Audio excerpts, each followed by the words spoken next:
Hi అండి అందరికీ. ఈరోజు నేను సొరకాయ పచ్చడి చేస్తున్నాను. సో దానికి కావాల్సినవి పచ్చిమిర్చి, ఎల్లిగడ్డ, జీలకర్ర, కొత్తిమీర, పల్లీలు, నువ్వులు. సో ఇప్పుడు గిన్నె పెట్టుకొని అది హీట్ అయ్యాక ఆయిల్ వేసుకోవాలి. ఈ పచ్చడికి కొంచెం ఆయిల్ ఎక్కువనే పడుతుంది కాబట్టి నేను కొంచెం ఎక్కువనే వేసుకుంటున్నాను. సో ఆయిల్ హీట్ ఎక్కాక పచ్చిమిర్చి పచ్చడికి తగినంత పచ్చిమిర్చిలు తీసుకొని అవి వేసుకోవాలి. అవి మంచిగా గోలనివ్వాలి. పచ్చిమిర్చి చిల్లుతాయండి, జాగ్రత్తగా వేయించుకోవాలి. సో ఇలా గోలించుకోవాలి పచ్చిమిర్చి. ఇవి గోలాక సొరకాయ ముక్కలు వేసుకోవాలండి.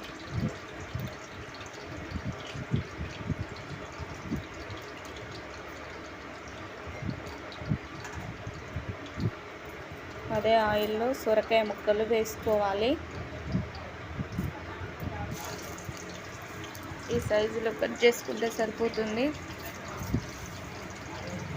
సో సొరకాయ ముక్కలు, కొత్తిమీర కూడా ఇందులోనే వేసుకోవాలి. కొత్తిమీర వేసాక కొంచెం ఉప్పు వేసుకోవాలండి. ఉప్పు వేసుకుంటే ముక్కలు అనేవి తొందరగా మగ్గుతాయి. సో కొంచెం సాల్ట్ యాడ్ చేసుకోవాలి. ఒకసారి కలుపుకోవాలి. సో 10 మినిట్స్లో ఈ పచ్చడి అయిపోతుందండి. చాలా బాగుంటుంది. సో ఇవి అయిపోయాక పల్లీలు, నువ్వులు ఇవి కూడా ఎంపుకోవాలండి. అవి కొన్ని ఇవి కొన్ని, ఎందుకంటే నువ్వులు పల్లీలు టేస్ట్ బాగుంటాయి. సో కొంతమంది పల్లీలు ఒకటే వేస్తారు, నేనైతే 2 వేస్తున్నాను, నువ్వులు కొన్ని పల్లీలు కొన్ని. సో ఇవి కూడా వేంపి ఒక ప్లేట్లోకి తీసుకోవాలి. ఫస్ట్ పచ్చిమిర్చి, పల్లీలు, నువ్వులు, జీలకర్ర, ఎల్లిపాయలు ఇవి మిక్సీలో వేసి బరకగా పట్టుకోవాలి. కొంచెం బరకగా పట్టుకోవాలి. కొంచెం సాల్ట్ వేసుకోవాలి. అప్పుడు కొంచెం వేసుకున్నాం కాబట్టి ఇప్పుడు కొంచెం వేసుకుంటే సరిపోతుందండి. అప్పుడు స్పూన్ వేసాను, ఇప్పుడు ఒక హాఫ్ స్పూన్ వేస్తే సరిపోతుంది.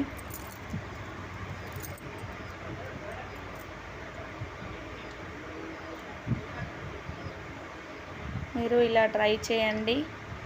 సో బాగుంటే నాకు కామెంట్ చేయండి. ఇలా బరకగా పట్టుకున్నాక సొరకాయ ముక్కలు వేసుకోవాలి. సో ఫ్రెండ్స్, మీరు ట్రై చేసి నాకు కామెంట్ చేయండి, లైక్ చేయండి, షేర్ చేయండి. Bye friends.